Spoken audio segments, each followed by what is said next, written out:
Shalom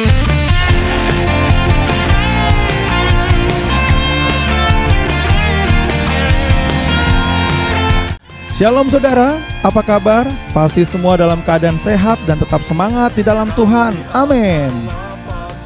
Sebelum kita mulai ibadah, alangkah baiknya kita perhatikan dahulu beberapa hal berikut ini. Yang pertama, siapkanlah media yang akan Anda gunakan seperti laptop atau handphone Anda. Yang kedua, ajaklah seluruh keluarga Anda untuk sama-sama beribadah kepada Tuhan. Yang ketiga, jangan lupa berpakaian yang rapi, sopan, dan juga bersih. Yang keempat, duduklah dengan sopan dan nyaman di tempat yang sudah ditentukan. Yang kelima, sebelum kita memulai ibadah, marilah kita berdoa terlebih dahulu, mengundang Roh Kudus untuk hadir dan mengurapi ibadah kita. Dan yang keenam, selama beribadah, marilah kita sungguh-sungguh dalam pujian dan penyembahan kepada Tuhan Yesus. Yang ketujuh, fokuslah dalam mendengarkan firman Tuhan. Demikianlah beberapa hal yang harus diperhatikan selama kita beribadah. Selamat beribadah, Tuhan Yesus memberkati. Halo Shalom. Haleluya, selamat hari Minggu saudara. Apa kabarnya? Pasti luar biasa. Kita akan mulai ibadah kita pada saat ini saudara. Mari buka hatimu, mari sama-sama kita masuk dalam hadirat Tuhan. Mari sama-sama kita berdoa. Terima kasih Bapa yang baik untuk hari ini. Kami percaya kehadiran-Mu di dalam ibadah kami. Sekalipun kami terpisah oleh jarak, kami percaya hadirat Tuhan luar biasa atas kami. Melawat yang ada di rumah juga di tempat ini Tuhan. Bapa, kami akan naikkan syukur bagi Tuhan. Dan kami percaya di dalam ibadah kami Kau berkuasa atas penyembahan dan pujian kami. Kami naikkan ucapan syukur di hadapan Tuhan. Sebelumnya ampuni salah dan dosa kami Bapa. Apa yang kami lakukan yang tidak menyenangkan hati Tuhan mungkin sesama kami. Kami mohon ampun di hadapan-Mu. Kuduskan kami, tahirkan kami Tuhan. Sehingga kami layak di hadapan-Mu. Di dalam nama Yesus kami akan naikkan pujian bagi Tuhan.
Kembali roh-Mu yang hidup.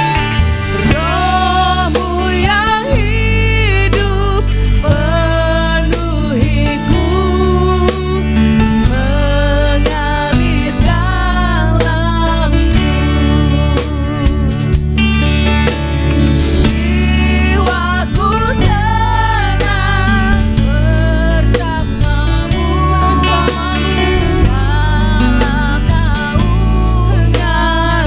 dalam naungan-Mu. Dalam naungan-Mu. Semua angkat tangannya buat Tuhan. Ku buka hati untuk jamahan-Mu, berserah penuh hadirat-Mu.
angkat tanganmu, katakan, ku buka hati untuk jamahanmu, berserah penuh di hadiratmu.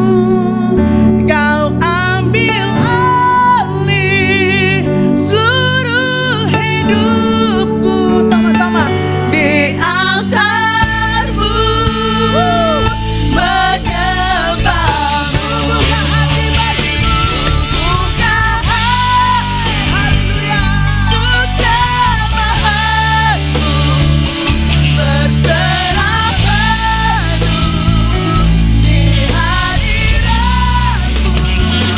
Kau ambil alih seluruh hidupku.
Segala pujian syukur hanya bagi Tuhan.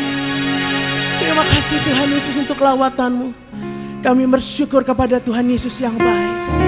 Haleluya, haleluya. Dan tiba saatnya kami akan memuji Tuhan. Kami percaya Engkau bertahta atas pujian kami. Pada saat ini yang sakit sudah pasti sembuh di dalam nama Yesus. Yang berbeban berat Tuhan beri kelegaan. Yang miskin Tuhan perkaya. Apa yang tidak pernah kami lihat, apa yang tidak pernah kami dengar dan timbul di dalam hati kami, kami percaya Tuhan sudah sediakan bagi kami. Mari tepuk tangan buat Tuhan Yesus, sorakan haleluya. Haleluya. Terima kasih Tuhan. Dan kami akan memuji Tuhan di dalam nama Yesus. Sama-sama katakan amin. Haleluya. Saudara boleh bertepuk tangan, boleh bangkit berdiri, boleh menari buat Tuhan. Percayalah saudara, Tuhan Yesus dahsyat bagimu dan bagi kami semua. Haleluya.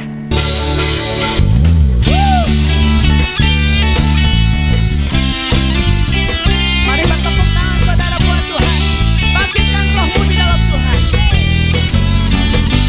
Sama-sama. Dengarkanlah suara nafiri memanggil semua umatnya dari seluruh penjuru bumi datang untuk menyembahnya. Dengarkanlah suara nafiri memanggil semua umatnya. Gereja Tuhan bersatu kini mengangkat tinggi pangginya. Siap maju janganlah lengah, Yesus panglima kita. Gunakan semua senjata Allah dalam kuasa Roh Kudus. Api kemuliaan-Nya tercurah dari surga, penuhi kami semua. Bangkitlah gereja-Nya. Api kemuliaan-Nya tercurah dari surga. Beritakan pada dunia bahwa Yesuslah Raja, segala raja. Sorakan.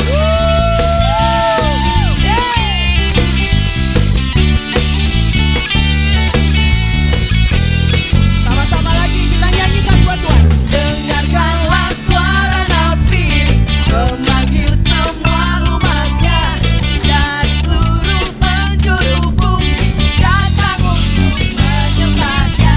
Dengarkanlah suara nafiri memanggil semua umatnya. Gereja Tuhan bersatu kini mengangkat tinggi pangginya. Bersiap maju janganlah lengah, Yesus panglima kita. Gunakan semua senjata Allah dalam kuasa Roh Kudus.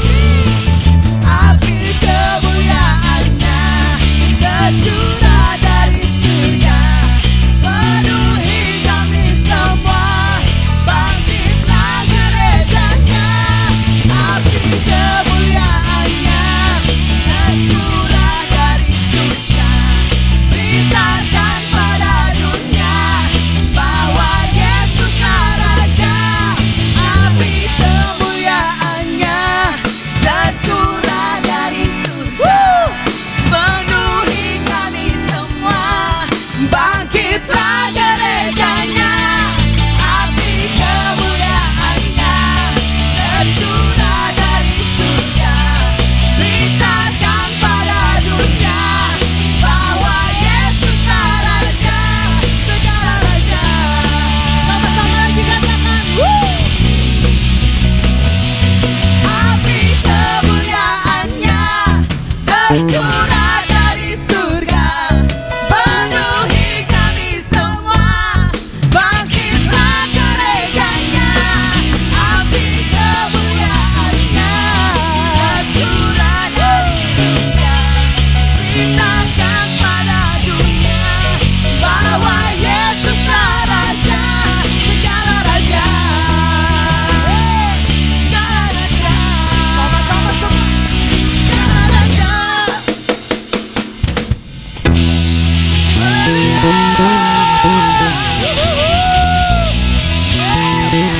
Mari terus tepuk tangan buat Tuhan Yesus sebab Tuhan dahsyat. Amin. Tuhan dahsyat.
Mari sama-sama kita naikkan pujian.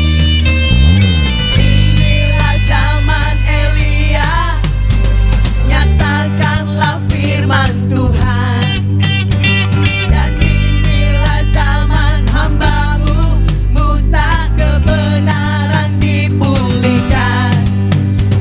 Dan meskipun zaman ujian, cobaan, pedang dan kelaparan, di belantara kita kan tetap berseru, siapkan jalan bagi Tuhan. Dia datang di atas awan, tampil bersinar, surya kebenaran. Angkat suara, ini tahun Yobel, dari Bukit Sion keselamatan datang. Dia datang di atas awan, tampil bersinar, surya kebenaran. Angkat suara, ini tahun Yobel, dari Bukit Sion keselamatan datang.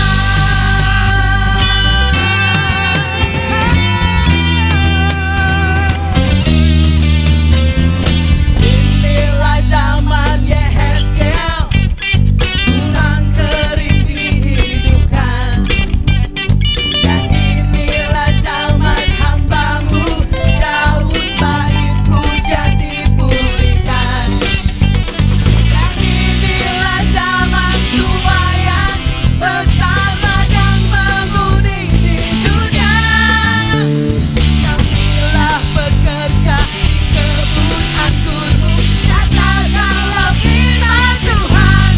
Dia datang di atas awan, tampil bersinar, surya kebenaran. Angkat suara, ini tahun Yobel, dari Bukit Sion keselamatan. Dan Dia datang, di atas awan, tampil bersinar, surya kebenaran. Angkat suara, ini tahun Yobel, dari Bukit Sion keselamatan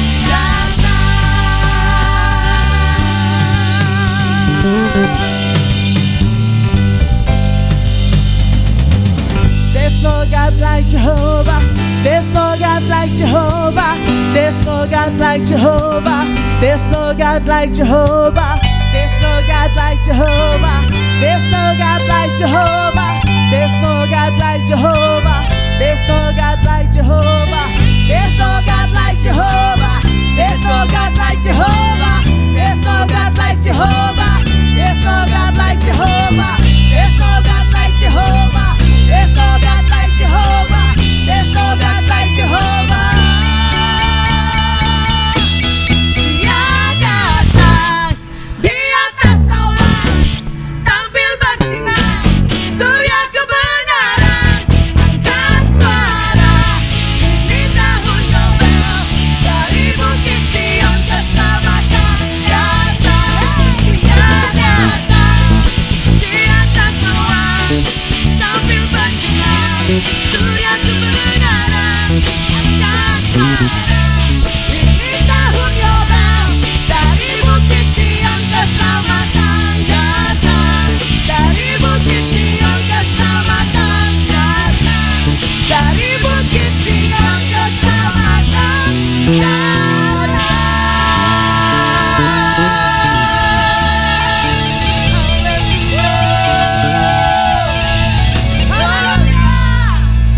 Tuhan Yesus dahsyat ajaib.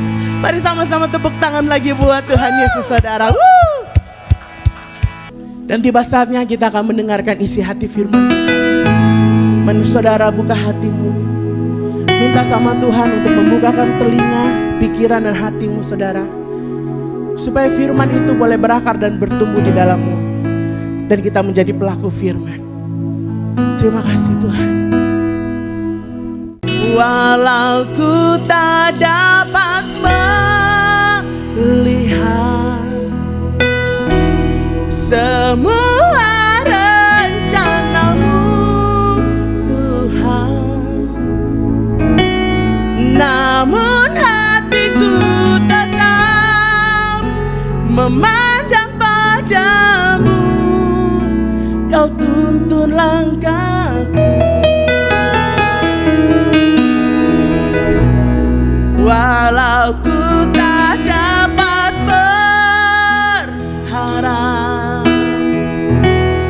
atas kenyataan hidupku, namun hatiku tetap memandang padamu. Kau ada untukku.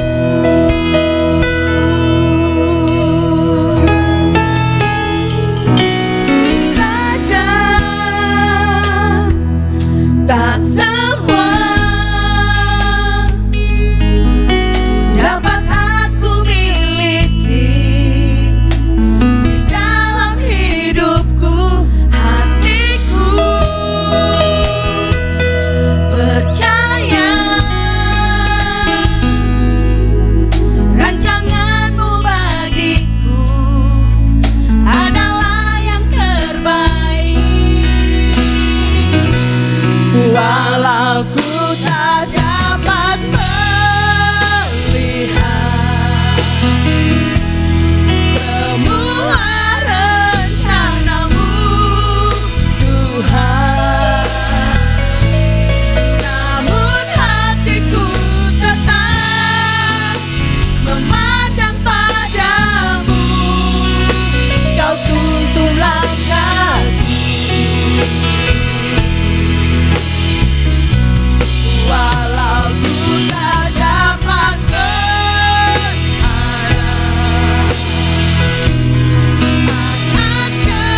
kami akan mendengarkan isi hati firman-Mu. Berbicaralah Tuhan, di dalam nama Tuhan Yesus. Haleluya. Amin.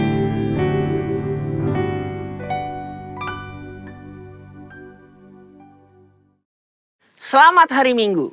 Saya percaya kasih setia Tuhan selalu baru setiap pagi. Voice of Pentecost kali ini akan membahas mengenai dinamika kesembuhan ilahi. Apakah kamu pernah mengalami sakit dan disembuhkan Tuhan melalui mujizat? Atau malah pernah lihat orang yang sakit dan didoakan tapi nggak sembuh-sembuh? Jadi sebenarnya kesembuhan ilahi itu beneran ada atau enggak sih?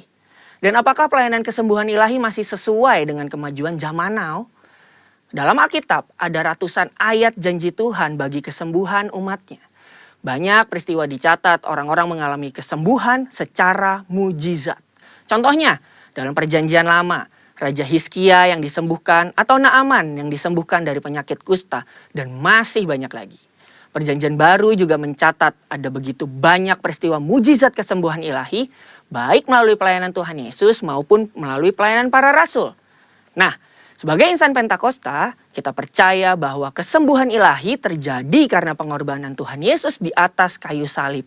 Kita percaya bahwa mujizat tetap terjadi sampai sekarang karena Allah masih terus melakukan perbuatannya yang ajaib yang melampaui kemampuan manusia dan hukum alam. Yang harus kita pahami sebagai insan Pentakosta adalah bahwa pengajaran Injil harus berpusat kepada Yesus yang adalah juru selamat kita, penyembuh yang membaptis dengan Roh Kudus, yang menguduskan kita, dan Raja yang akan datang kembali. Jadi, pelayanan kesembuhan ilahi tidak terpisahkan dalam pemberitaan Injil, karena Tuhan Yesus adalah Sang Penyembuh. Pelayanan kesembuhan ilahi ini bisa melalui doa dari hamba Tuhan, maupun doa pribadi si penderita penyakit itu sendiri. Tempatnya bisa di mana aja, bisa dari KKR, ibadah onsite, ibadah online, atau bahkan dari rumah loh. Ada dua hal yang akan kita bahas terkait dinamika pelayanan kesembuhan ilahi ini. Yang pertama, apakah semua orang sakit yang didoakan pasti mengalami kesembuhan? Kalau janji Tuhan sih, ya dan amin. Tuhan Yesus sudah mati di kayu salib untuk kesembuhan kita. Terus kok nggak sembuh? Masalahnya bukan ada di janji Tuhannya, tapi ada di faktor yang mungkin ada di dalam diri kita yang harus diselesaikan lebih dulu. Forum Teolog GBI dalam pandangan teologis tentang penyakit memaparkan ada beberapa fakta mengenai penyakit. Yang pertama, ada penyakit akibat dosa kita. Yang kedua, ada hukuman Allah. Yang ketiga, karena perizinan dan kedaulatan Tuhan. Yang keempat, penyakit karena kejahatan iblis. Yang kelima, penyakit karena ulah manusia yang tamak, serakah, korup, dan destruktif. Untuk itulah kita perlu terbuka, mengaku dosa kita, memohon dan berdoa dengan iman. Seperti yang tertulis dalam Yakobus 5 ayat yang ke-14 sampai 16. Pelayanan ini merupakan bagian dari pelayanan yang dilakukan gereja. Tetapi hamba Tuhan dan gereja bukanlah Sang Penyembuh. Yang menyembuhkan tetap Tuhan Yesus sendiri. Hamba Tuhan dan gereja hanyalah alatnya. Jika seseorang didoakan dan gak sembuh saat itu juga, bukan berarti kita boleh seenaknya bilang, wah kamu gak beriman nih. Atau wah kurang doa ya. Proses kesembuhan ada yang langsung terjadi. Yang artinya langsung sembuh setelah didoakan. Namun ada juga yang harus melalui beberapa proses. Seperti konseling. Atau didoakan beberapa kali baru mengalami kesembuhan. Yang kedua, apakah pelayanan kesembuhan ilahi masih sesuai atau relevan dengan situasi saat ini? Sudah jelas. Perintah Tuhan bagi kita sebagai anak Tuhan untuk mendoakan orang sakit tidak pernah dicabut. Justru pelayanan ini berjalan selaras dengan penginjilan. Namun kenyataannya gak mungkin dong kita bikin acara di lapangan bola terus ngumpulin semua orang yang sakit. Atau datang seenaknya ke rumah sakit. Apalagi ke ruang isolasi penderita COVID.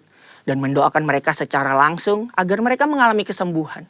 Kenapa gitu? Karena pemerintah sudah mengeluarkan protokol kesehatan yang begitu ketat.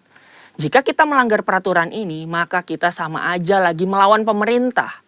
Dalam catatan Christian Evangel, ada satu kejadian pada tahun 1918 sampai 1919, di mana pandemi flu Spanyol menjadi momok mengerikan bagi dunia.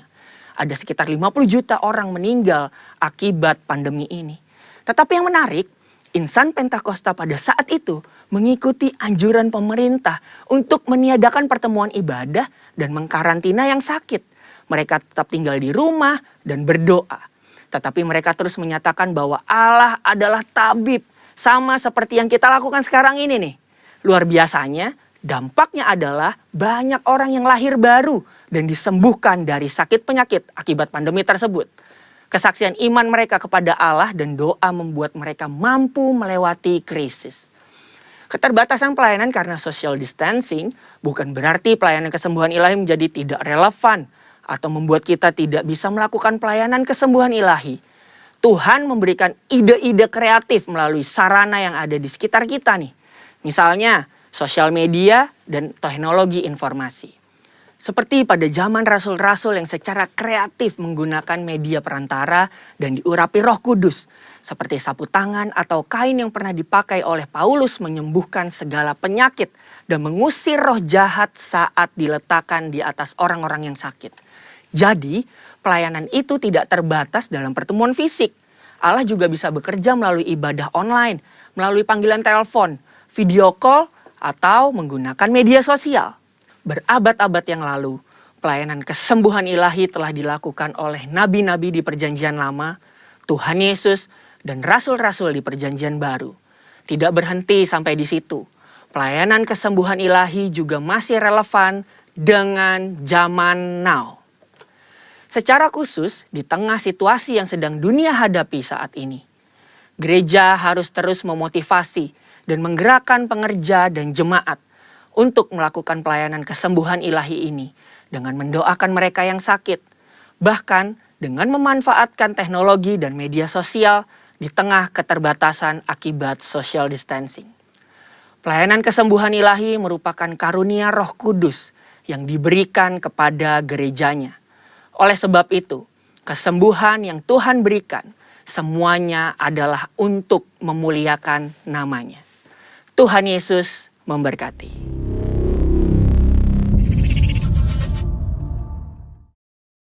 Shalom, selamat berjumpa kembali jemaat Duta Permai yang setia atau siapapun orang percaya yang menyimak acara ini dengan sungguh-sungguh dan rindu haus akan Tuhan. Saya percaya Bapak Ibu pasti diberkati. Ya, mari kita berdoa. Bapa, kami mengucap syukur dan terima kasih kalau hari ini Tuhan memberikan kesempatan untuk kami mendengarkan firman Tuhan, di mana firman Tuhan yang akan menjadi kekuatan bagi kami untuk kami menghadapi pandemi COVID-19, supaya hidup kami senantiasa masuk dalam perkenanan-Mu, sehingga hidup kami boleh memperoleh janji-janji-Mu dan diberkati dalam situasi pandemi COVID-19. Karena kami tahu untuk itu kami mau beribadah dengan sungguh-sungguh dan takut akan Tuhan, supaya apa yang kami rindukan sesuai dengan perkenanan Tuhan dan Tuhan mengabulkannya. Urapi hamba-Mu Tuhan, urapi setiap kami yang sungguh-sungguh mendengarkan ibadah online ini, sehingga urapan itulah yang menjadi kekuatan kami untuk kami melakukannya, dan nama Tuhanlah yang pasti dimuliakan. Terpujilah nama-Mu. Haleluya, amin. Shalom Bapak Ibu saudara sekalian, kami mau bersharing tentang firman Tuhan itu berkat di balik takut akan Tuhan. Bapak Ibu saudara sekalian, kenapa kita tentunya sebagai manusia ya yang udah beribadah kepada Tuhan ya, terlebih dalam pandemi COVID-19 kayaknya susah banget dalam untuk menerima janji-janjinya Tuhan. Mungkin ada yang salah ya, karena apa? Kalau Tuhan berkata aku berkenan kepadamu, maka segala sesuatunya itu Tuhan disenangkan. Maka apa yang kau mintakan di dalam nama Tuhan Yesus pasti Tuhan kabulkan. Lah bagaimana kita untuk mencapai ibadah kita, kehidupan kita ya menjadi berkenan di hadapannya? Inilah yang satu hal yang harus kita pikirkan ya, sehingga sebagai orang yang percaya kepada Tuhan harus memiliki hati yang takut akan Tuhan secara benar. Mungkin hal ini dianggap gampang, takut akan Tuhan, tapi mari kita akan menyimak bagaimana memiliki hati takut akan Tuhan yang benar, ya, supaya memperoleh pertumbuhan rohani dan hubungan yang benar kepada Tuhan yang membawa kepada perkenanan kita di hadiratnya. Kita baca dalam Amsal 1 ayat 7 berkata, Takut akan Tuhan adalah permulaan pengetahuan, tetapi orang bodoh menghina hikmat dan didikan. Nah, di sana dikatakan takut akan Tuhan adalah permulaan apa? Pengetahuan. Orang dunia atau manusia dunia aja perlu sekolah sampai S1, S2, S3. Tujuannya apa? Dia menimba kepintaran. Supaya apa? Hidupnya nanti bekerja dengan enjoy, gajinya besar, hidupnya penuh kebahagiaan. Tentunya ya kalau meninggal masuk surga. Tapi Alkitab sudah menulis, tadi dikatakan Amsal 1 ayat 7, takut akan Tuhan adalah permulaan pengetahuan. Jadi untuk masuk mencapai memperoleh pengetahuan yang dibutuhkan manusia hidup, pertama harus takut akan Tuhan. Di sana dikatakan dalam Amsal 1 ayat 2 dan 4 berkata, untuk mengetahui hikmat dan didikan, untuk mengerti kata-kata yang bermakna, untuk menerima didikan yang menjadikan pandai, serta kebenaran, keadilan, dan kejujuran, untuk memberikan kecerdasan kepada orang yang tak berpengalaman dan pengetahuan serta kebijaksanaan kepada orang muda. Amin. Di sana dimulai di ayat 2 untuk mengerti kata-kata yang bermakna. Banyak di antara orang atau anak-anak Tuhan berkata-kata tidak mengerti makna, ya. Makna artinya sesuatu yang esensi dari perkataan itu. Melalui takut akan Tuhan, Tuhan berkata, Anda akan mengerti kata-kata yang bermakna. Yang kedua, untuk menerima didikan yang menjadikan kita pandai. Sekali lagi, pandai. Bukan saja pandai secara kerohanian, tapi Tuhan katakan pandai secara ilmu, segala ilmu. Serta kebenaran. Orang benar harus hidupnya dalam kebenaran. Harus ada keadilan, ada kejujuran. Untuk memberikan kecerdasan. Wah, luar biasa. Takut akan Tuhan memberikan kecerdasan. IQ-nya sekian, EQ-nya sekian. Yang dimana dalam dunia sekuler IQ itu diukur, mungkin ada orang yang atau anak IQ-nya 150 sampai 200. Wah, itu cerdas sekali. Dan hari-hari ini EQ juga dipentingkan dalam kita mencari dunia kerja, ya. Di sana juga dikatakan untuk memberikan kecerdasan kepada orang yang tidak berpengalaman, ya. Kita anak-anak Tuhan tentunya mau hidup dalam apa? Yang tidak berpengalaman menjadi berpengalaman. Pengalaman tentunya hal yang baik. Dan dikatakan dan pengetahuan serta kebijaksanaan kepada orang muda. Jadi mari anak-anak muda, ya tentunya kita yang tua pun membutuhkan hal ini, karena ini satu janji Tuhan yang luar biasa. Yang Tuhan katakan di sini segala aspek kecerdasan, kebenaran, kepandaian itu akan Tuhan berikan, ya, kepada setiap kita yang takut akan Tuhan. Jadi bila kita bertumbuh di dalam takut akan Tuhan, kita menjadi orang yang hebat. Karena semua apa yang di dunia dicari oleh setiap orang tercakup dalam takut akan Tuhan. Nah, di dalam Alkitab ada tertulis siapa? Salomo. Ya kan? Nah, jadi mari Bapak Ibu, apa atau caranya bagaimana supaya kita hidup di dalam beribadah, hidup orang percaya, benarkah aku hidup ini sudah takut akan Tuhan? Yang mari kita cari tahu kan hal ini, karena mungkin setiap orang akan ditanya, kamu takut akan? Oh iya, takut akan Tuhan. Tapi ternyata fakta, tindakannya, perilakunya jauh dari arti takut akan Tuhan. Untuk itu mari kita harus mengerti tahu dasarnya kenapa kita harus takut akan Tuhan.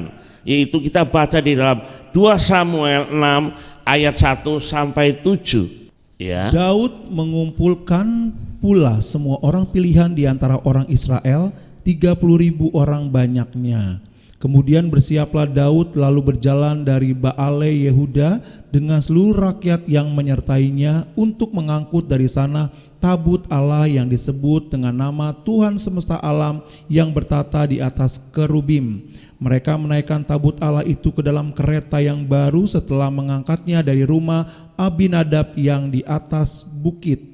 Lalu Usa dan Hayo anak-anak Abinadab mengantarkan kereta itu. Usa berjalan di samping tabut Allah itu, sedang Ayo berjalan di depan tabut itu. Daud dan seluruh kaum Israel menari-nari di hadapan Tuhan dengan sekuat tenaga, diiringi nyanyian, kecapi, gambus, rebana, kelentung dan ceracap. Ketika mereka sampai ke tempat pengirikan Nakon, maka Usa mengulurkan tangannya kepada tabut Allah itu, lalu memegangnya karena lembu-lembu itu tergelincir. Maka bangkitlah murka Tuhan terhadap Usa, lalu Allah membunuh dia di sana karena keteledorannya itu, ia mati di sana dekat tabut Allah itu. Amin. Ada yang salah dalam perjalanannya Daud memindahkan tabut Allah ke tempat ke Yerusalem. Di sana Daud sudah menyeleksi 30.000 orang banyaknya, orang-orang pilihannya Tuhan. Ya kan? Di sana Daud juga mengatakan apa? Daud dan seluruh kaum Israel menari-nari di hadapan Tuhan dengan sekuat tenaga, diiringi nyanyian, kecapi, gambus, rebana, kelentung dan seracap. Ada doa pujian penyembahan, ya. Tapi apa yang terjadi yang ditimpa oleh Usa pada waktu kereta itu tergelincir, itu Usa disambar Tuhan karena Tuhan marah waktu itu. Nah, dari peristiwa ini Daud takut akan Tuhan. Artinya Daud mengurungkan niat untuk memindahkan sementara tabut Allah yang tadinya akan dibawa tempatnya di mana dia bertahta atau kerajaannya Yerusalem. Tapi untuk itu karena mengalami ini Daud sebegitu gemetarnya, takutnya, makanya tabut Allah dititipkan kepada Obed Edom. Nah, jadi ternyata ada hal-hal yang tidak berkenan. Siapa sih Usa? Kalau Usa sama Ayo itu adalah anaknya Abinadab, yaitu imam. Tapi kenapa bisa salah? Ya, tapi nanti Bapak Ibu bisa baca lebih jauh lagi. Tapi yang artinya di sini, kalau kita datang kepada hadirat Tuhan tanpa disadari, tanpa kita mengintrospeksi diri kita bisa mengalami yang dialami oleh Usa. Mungkin dalam zaman kasih karunia tidak sefatal Usa, langsung disambar Tuhan dan binasa. Tapi paling tidak kita dibekali bahwa kita mengerti tahu bahwa untuk mengiring Tuhan, untuk mengiring hadirat Tuhan, untuk masuk dalam hadirat Tuhan, ada standar yang Tuhan terapkan kepada jemaatnya, tidak sembarangan, ya kan? Inilah yang mesti Bapak Ibu dan saya mengerti, ya. Terus yang kedua, peristiwa mana? Yaitu dalam 2 Tawarikh 5 ayat 13 dan 14. Lalu para peniup nafiri dan para penyanyi itu serentak memperdengarkan paduan suaranya untuk menyanyikan puji-pujian dan syukur kepada Tuhan. Mereka menyaringkan suara dengan nafiri, ceracap, dan alat-alat musik sambil memuji Tuhan dengan ucapan, sebab Ia baik, bahwasanya untuk selama-lamanya kasih setianya. Pada ketika itu rumah itu, yakni rumah yang dipenuhi awan, sehingga imam-imam itu tidak tahan berdiri untuk menyelenggarakan kebaktian oleh karena awan itu, sebab kemuliaan Tuhan memenuhi rumah Allah. Nah, ini kemuliaan Tuhan turun memenuhi rumahnya yang dibangun oleh Salomo, rumah Tuhan. Nah, bagaimana kita menjaga rumah Tuhan, yaitu Anda dan saya, bait kudusnya Tuhan? Apakah kita seperti tua-tua tiarap oleh karena hadirat Tuhan turun? Ini tiarap tentu berbicara mananya panjang lebar. Ada kerendahan hati, ya, ada takut akan Tuhan, tidak sombong, ya. Nah, jadi pengertian-pengertian ini yang tentunya kita akan menyimpulkan. Nanti ada ayat lagi. Kita baca di dalam Matius 8 ayat 2 dan 23 sampai 27. Lalu Yesus naik ke dalam perahu dan murid-muridnya pun mengikutinya. Sekonyong-konyong mengampuklah angin ribut di danau itu, sehingga perahu itu ditembus gelombang, tetapi Yesus tidur. Maka datanglah murid-muridnya membangunkan dia, katanya, Tuhan, tolonglah kami, kita binasa. Ia berkata kepada mereka, mengapa kamu takut, kamu yang kurang percaya? Lalu bangunnya Yesus menghardik angin dan danau itu, maka danau itu menjadi teduh sekali, dan heranlah orang-orang itu, katanya, orang apakah dia sehingga angin dan danau pun taat kepadanya? Nah, bagaimana Bapak Ibu melihat kuasa Tuhan yang spektakuler, di mana waktu itu murid-muridnya sedang menyeberang danau, dan tiba-tiba angin ribut dan danau bergejolak sehingga kapal itu, perahu itu akan tenggelam. Tapi Tuhan berkata, kenapa hai engkau orang tidak percaya? Dan seketika Tuhan pun menghardik topan dan laut atau danau itu menjadi tenang, sehingga para murid berkata, orang apakah ini sehingga angin dan danau pun taat kepadanya. Ya, yang keempat, mari kita baca untuk kita mengerti, ya. Sekali lagi, saya mengambil 4 ayat untuk Bapak Ibu dan saya mengerti makna takut akan Tuhan. Kisah Rasul 5 ayat 1 dan sampai 14. Ada seorang lain yang bernama Ananias, ia beserta istrinya Safira menjual sebidang tanah. Dengan setahu istrinya, ia menahan sebagian dari hasil penjualan itu dan sebagian lain dibawa dan diletakkannya di depan kaki rasul-rasul. Tetapi Petrus berkata, Ananias, mengapa hatimu dikuasai iblis sehingga engkau mendustai Roh Kudus dan menahan sebagian dari hasil penjualan tanah itu? Selama tanah itu tidak dijual, bukankah itu tetap kepunyaanmu, dan setelah dijual, bukankah hasilnya itu tetap dalam kuasamu? Mengapa engkau merencanakan perbuatan itu dalam hatimu? Engkau bukan mendustai manusia, tetapi mendustai Allah. Ketika mendengar perkataan itu, rebalah Ananias dan putuslah nyawanya. Maka sangatlah ketakutan semua orang yang mendengar hal itu. Lalu datanglah beberapa orang yang muda, mereka mengapani mayat itu, mengusungnya keluar dan pergi menguburnya. Kira-kira 3 jam kemudian masuklah istri Ananias, tetapi ia tidak tahu apa yang telah terjadi. Kata Petrus kepadanya, katakanlah kepadaku dengan harga sekiankah tanah itu kamu jual? Jawab perempuan itu, betul sekian. Kata Petrus, mengapa kamu berdua bersepakat untuk mencobai roh Tuhan? Lihatlah, orang-orang yang baru mengubur suamimu berdiri di depan pintu, dan mereka akan mengusung engkau juga keluar. Lalu lebarlah perempuan itu seketika itu juga di depan kaki Petrus, dan putuslah nyawanya. Ketika orang-orang muda itu masuk, mereka mendapati dia sudah mati. Lalu mereka mengusungnya keluar dan menguburkannya di samping suaminya. Maka sangat ketakutlah seluruh jemaat dan semua orang yang mendengar hal itu. Amin. Wow. Ya. Kita menyembah Tuhan yang begitu agung, yang begitu mulia, yang begitu adil.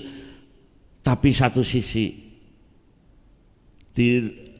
Bapak Ibu dan saya ingat tentang dalam Ibrani 12 ayat 13 ya, di mana di situ Tuhan adalah api yang menghanguskan.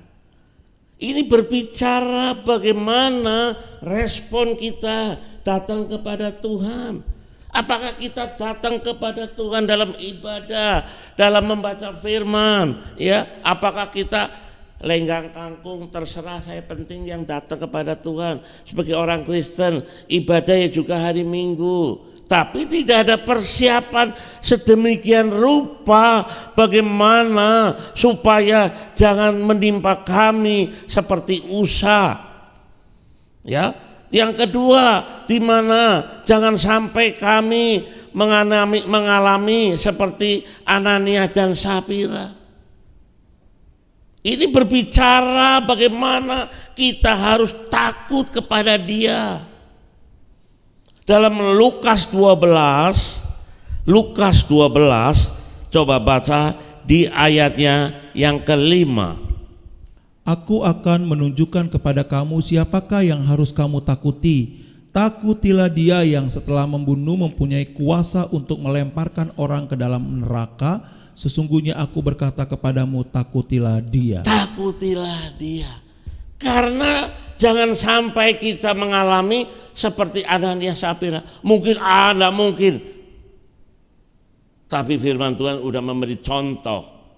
Kita sering melakukan tanpa disadari.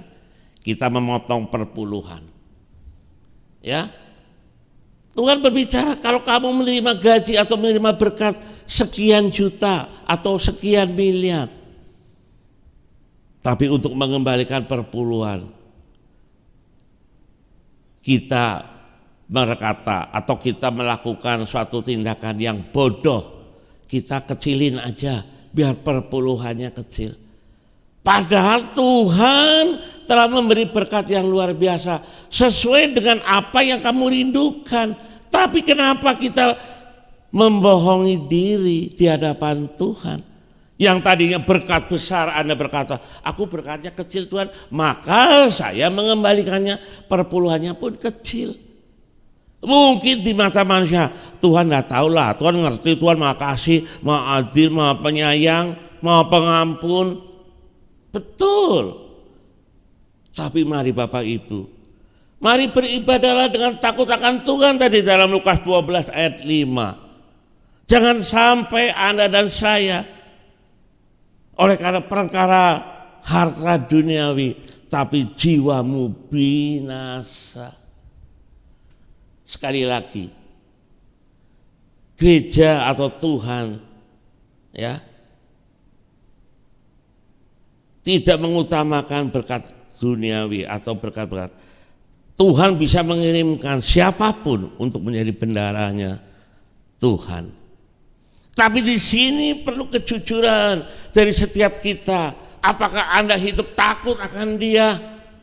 Atau Anda, Tuhan itu bisa diomongin, bisa dibohongin dan sebagainya dan sebagainya. Buktinya, saya mengembalikan perpuluhan tidak jujur sampai hari ini pun saya masih hidup fine-fine aja.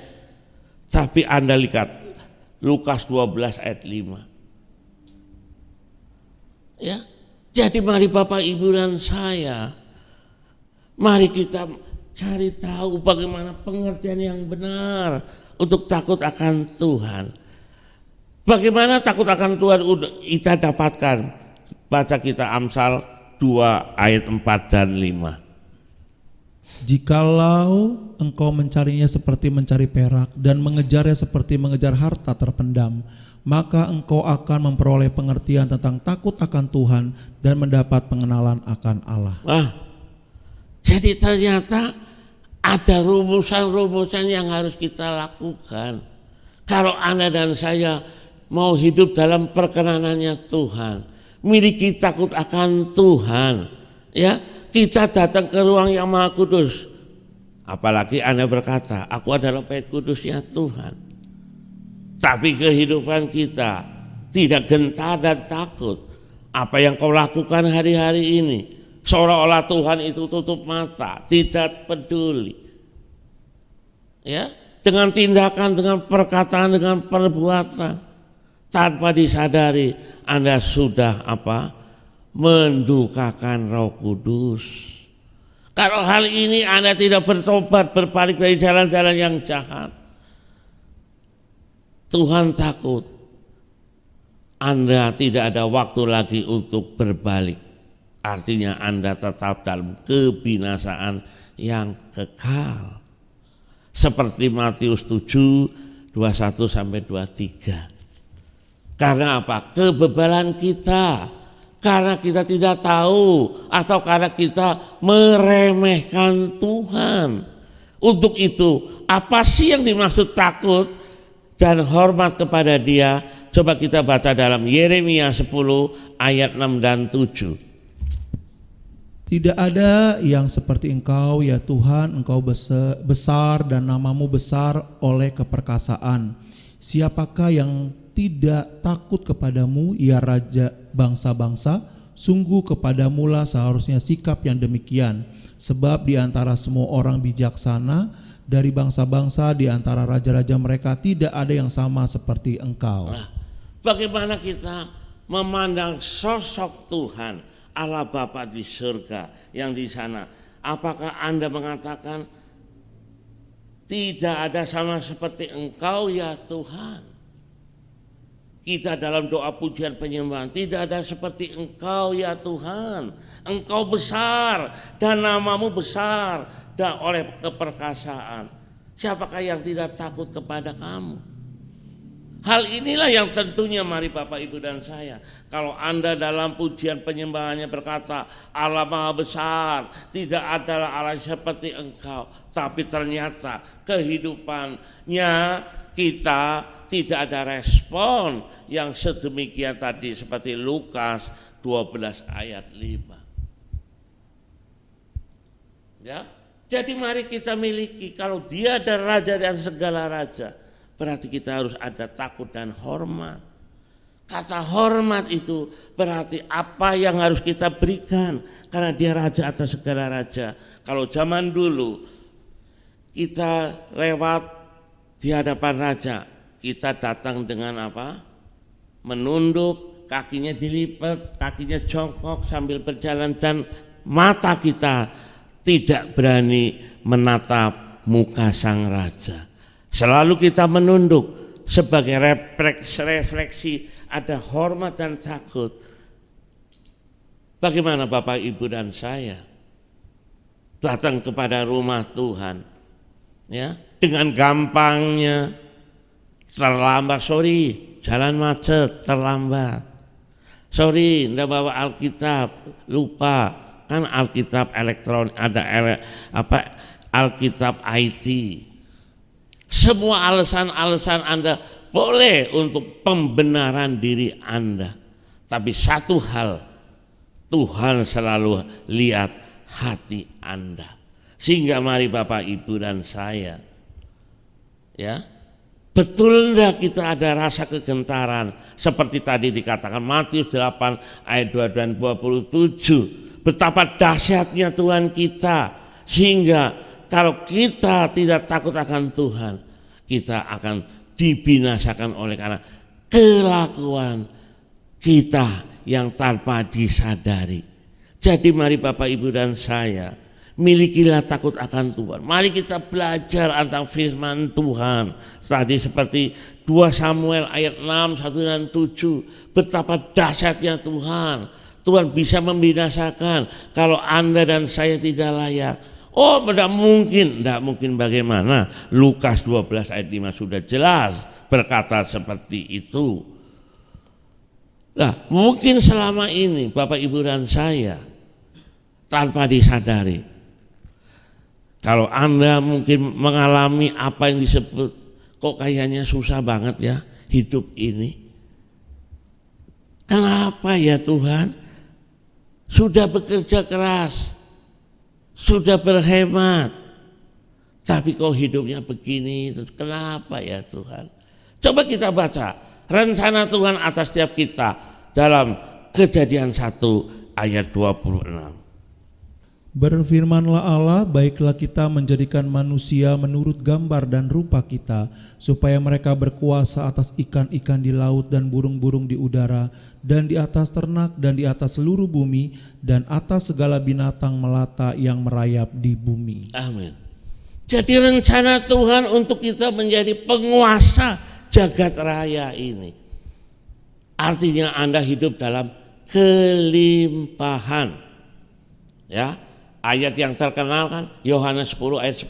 Firman Tuhan berkata, aku datang untuk memberi hidup dalam kelimpahannya. Jelas sesuai dengan Kejadian 1 ayat 26. Tapi firman Tuhan berkata, baiklah kita menjadi manusia menurut gambar dan rupa kita. Artinya kalau Anda hidupnya mau dituntun oleh Tuhan, Anda takut akan Tuhan, Anda sedang menuju apa? Serupa dengan gambarnya, maka tidak ada yang mustahil, maka berkat-berkat yang Tuhan nyatakan datang kepada Anda. Ini selaras dengan apa? New dimension. 2 Korintus 3 ayat 18, Ulangan 28 ayat 14 dan 15. Engkau akan dibawa naik. Artinya engkau dibawa naik terus, dipromosikan dan tidak turun. Ya, dan menjadi kepala dan tidak turun jadi ekor. Ini janji Tuhan, artinya selaras dengan Kejadian 1 ayat 26.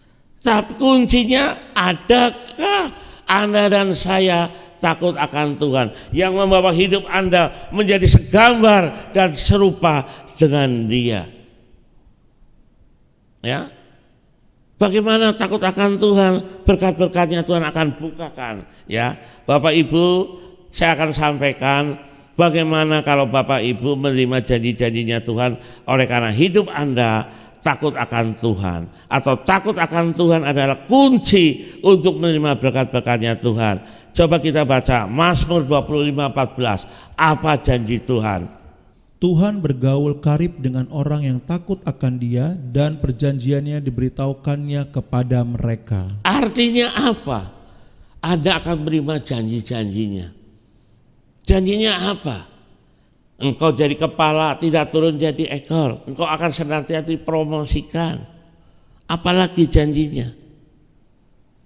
Hidup dalam berkelimpahan. Anak cucunya akan perkasa di bumi. Harta ada di rumah orang yang takut akan Tuhan. Ya. Tapi kenapa kita untuk takut akan Tuhan tidak mau belajar menyimak sungguh-sungguh? Yang tadi dikatakan dari 4 firman Tuhan. Anda mengerti enggak kalau Anda harus takut akan Tuhan? Bahwa Allah adalah yang Maha Kuasa. Inilah yang mari Bapak Ibu dan saya coba. 2 Korintus 7 ayat 1, firman Tuhan berkata apa? Takut akan Tuhan. Saudara-saudara yang kekasih, karena kita sekarang memiliki janji-janji itu, marilah kita menyucikan diri kita dari semua pencemaran jasmani dan rohani, dan dengan demikian menyempurnakan kekudusan kita dalam takut akan Tuhan. Nah, jadi takut akan Tuhan menyempurnakan kekudusan Anda, dan Anda akan menerima janji-janji rohaninya. Wow, luar biasa. Coba kita baca di Mazmur 111 ayat 5. Nah. Diberikannya rezeki kepada orang-orang yang takut akan Dia, Ia ingat untuk selama-lamanya akan perjanjiannya. Wow. Jadi orang benar itu tidak akan meminta-minta roti. Ya, anak cucunya perkasa di bumi. Ini janji Tuhan. Kenapa Anda dan saya tidak mau menyimak dan memiliki spirit takut akan Tuhan? Jelas diberkatinya, diberinyakannya rezeki kepada orang-orang yang takut akan Tuhan. Wow. Dalam pandemi COVID-19 banyak orang mengalami PHK, banyak penghasilannya dipotong, banyak apalagi orang takut, ada khawatir, hidup pas-pasan. Tapi Tuhan berjanji diberikannya rezeki kepada orang-orang yang takut akan Dia. Kalau Anda diberikan rezeki, tentunya Anda hidup dalam kecukupan. Karena Tuhan tahu apa yang bakal terbaik untuk diberikan kepada anak-anaknya. Coba baca Mazmur 115 ayat 13. Memberkati orang-orang yang takut akan Tuhan, baik yang kecil maupun yang besar. Wow. Jadi takut akan Tuhan itu tidak monopoli pendeta, full timer, para pemimpin, diaken-diakones. Tapi mari setiap kita yang beribadah kepada Tuhan Yesus, yang percaya bahwa Yesus adalah Tuhan dan Anda telah diselamatkan, Anda telah lahir baru, mari milikilah takut akan Tuhan, karena Dia memberkati orang-orang yang takut akan Tuhan, baik kecil maupun yang besar. Ini baru berkat-berkat yang tentunya berkat dalam segala hal, berkat jasmani, berkat rohani Anda akan terima. Janji-janjinya akan diberikan kepada Anda. Artinya Anda selalu mendapat informasi langsung dari Tuhan tentang janji-janjinya, sehingga Anda tidak akan khawatir. Anda akan selalu mengerti kapan Dia akan datang, dan Anda akan ada persiapan diri sedemikian rupa sehingga pada waktu Dia datang kali kedua, Anda layak dalam perkenanannya. Anda diangkat di awan-awan permai. Nah, terus bagaimana perlindungan supaya kita dijauhkan dari mara bahaya, sakit penyakit? Baca Amsal 14 ayat 26 dan 27. Dalam takut akan Tuhan ada ketentraman yang besar, bahkan ada perlindungan bagi anak-anaknya. Takut akan Tuhan adalah sumber kehidupan sehingga orang terhindar dari jerat maut. Wow, ini luar biasa. Kita terhindar dari jerat maut. Anda tahu bagaimana Anda hidup dalam dunia yang begitu dahsyat? Artinya dahsyat kejahatannya, ya. Tapi Anda bisa terhindar dari jerat maut, dari penipuan, dari hipnotis. Kita sering dengar ada orang ditepuk tangannya, tahu-tahu dibawa ke ATM, ATM-nya dikuras. Tapi Tuhan berkata, diluputkan dari jerat maut. Wow, luar biasa. Ada ketentraman, tidak ada takut COVID, walaupun kanan kiri rebah, 1000 rebah di sisiku, 10.000 sebelah kananku, tapi aku hanya menontonnya. Wow, dahsyat enggak? Ada ketentraman, enggak usah takut. Oh, bukan berarti Anda terus mengumbar diri pergi ke keramaian tanpa protokol COVID-19, ya enggak lah kali. Tapi tentunya Anda selalu dalam ketentraman, karena ada apa? Perlindungan. Jadi mari Bapak Ibu dan saya, mari kita miliki spirit takut akan Tuhan. Takut akan Tuhan tadi saya sudah jabarkan dari 4 ayat. Apakah Anda tidak takut?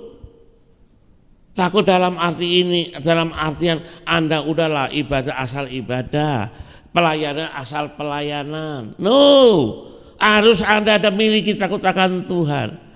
Sebagai contoh ilustrasi, kalau Anda dalam bekerja satu perusahaan dan jabatan Anda adalah manajer dengan gaji puluhan juta, hampir 100 juta. Apakah Anda akan sembarangan datang? Bos, saya libur hari ini, lagi tidak enak badan. Mungkin sekali 2 kali bos mengerti. Tapi kalau Anda punya perilaku yang seperti ini, oh jangan-jangan Anda izin, Anda nyambi ya, Anda punya side job ya, sehingga apa? Tiba-tiba bos tahu, membuktikan bahwa Anda ada side job. Izin sakit alasannya, tapi ada side job. Akhirnya Anda akan dipecat oleh perusahaan.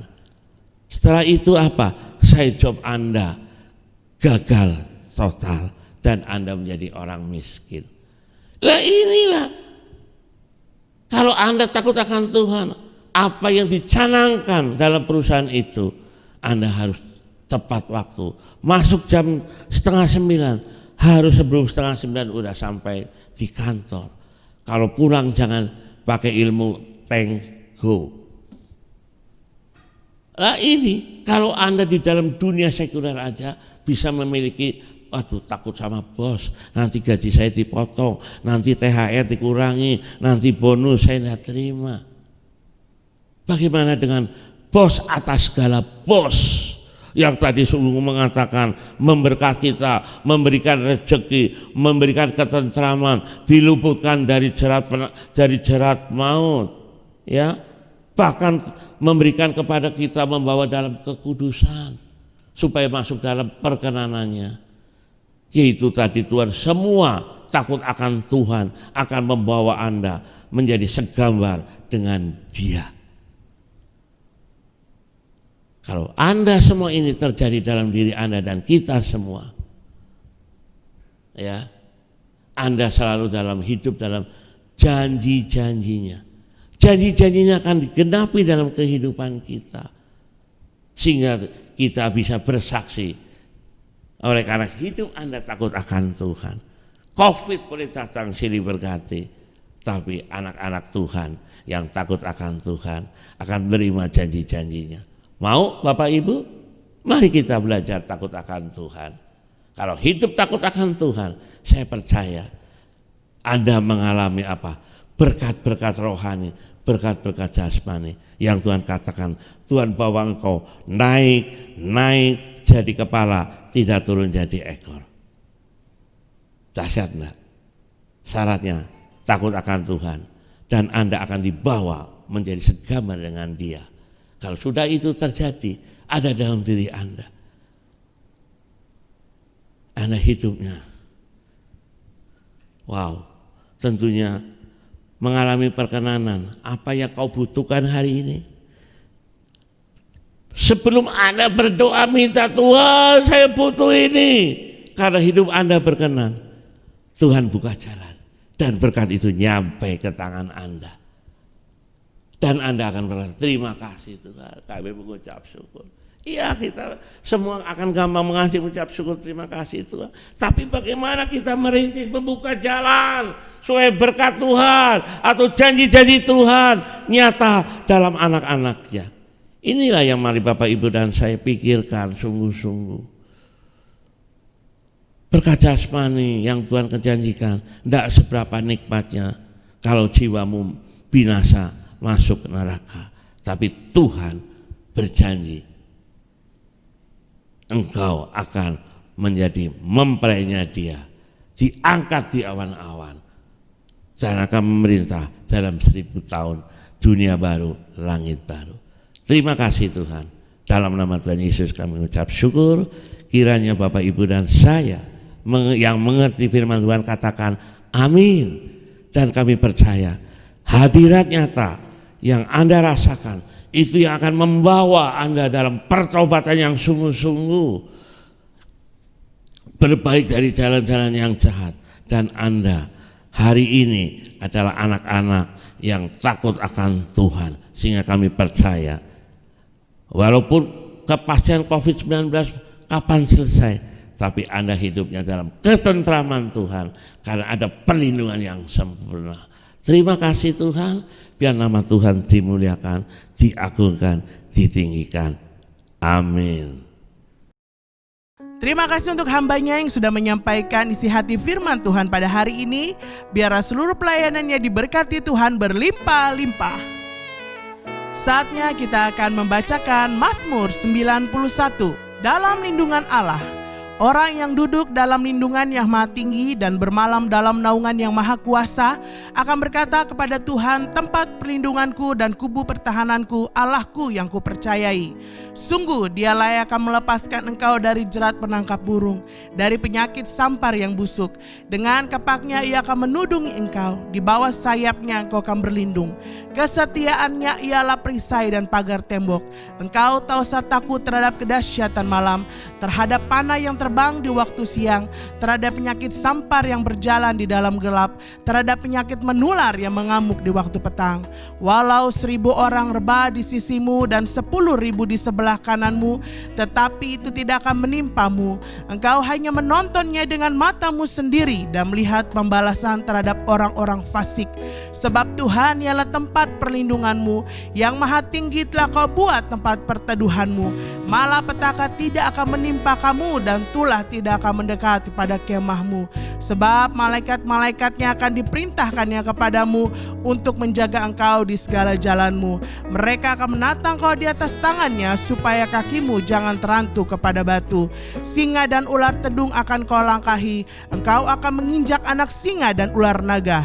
Sungguh hatinya melekat kepadaku, maka aku akan meluputkannya.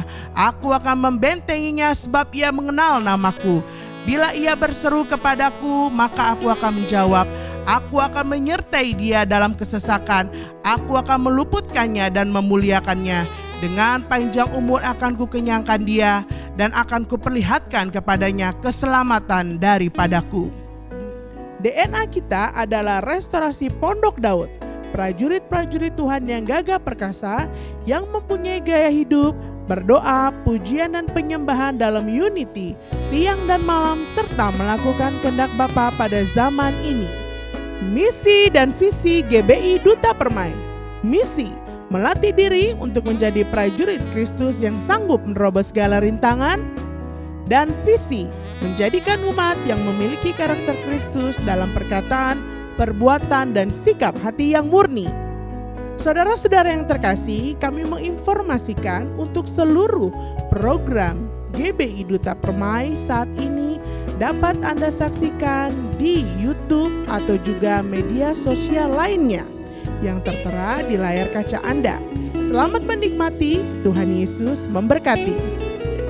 Bagi saudara yang rindu menabur di gerejanya seperti persembahan, persepuluhan, diakonia, ucapan syukur, misi, dan lain-lain, dapat mentransfernya di rekening GBI Duta Permai atau juga dapat melalui OVO dan GoPay. Untuk seluruh taburan yang saudara berikan, Tuhan Yesus memberkati berlimpah-limpah. Demikianlah pengumuman kami pada hari ini. Atas perhatiannya, Tuhan Yesus memberkati. Salam GOB.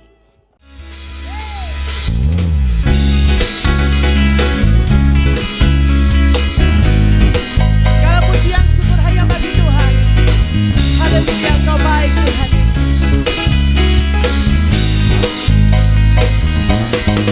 Allah mana yang besar seperti Allah kita? Allah mana yang dahsyat seperti Allah kita? Dia kuat dan penuh kuasa. Tiada Allah yang seperti Dia. Allah mana yang besar seperti Allah kita? Allah mana yang dahsyat seperti Allah kita? Dia kuat dan penuh kuasa. Tiada Allah yang seperti Dia. Dia puaskan jiwa yang dahaga. Dia girangkan dengan sukacita. Bersorak-sorai hai semua orang, orang yang takut akan Tuhan. Sama-sama Hosana, yeay, Hosana, Hosana. Allah mana yang besar seperti Allah kita? Allah mana yang dahsyat seperti Allah kita? Dia kuat dan penuh kuasa. Tiada Allah yang seperti Dia. Allah mana yang besar seperti Allah kita? Allah mana yang dahsyat seperti Allah kita? Dia kuat dan penuh kuasa. Tiada Allah yang seperti Dia. Yang kuasa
Mari buka hatimu, angkat tanganmu tinggi-tinggi.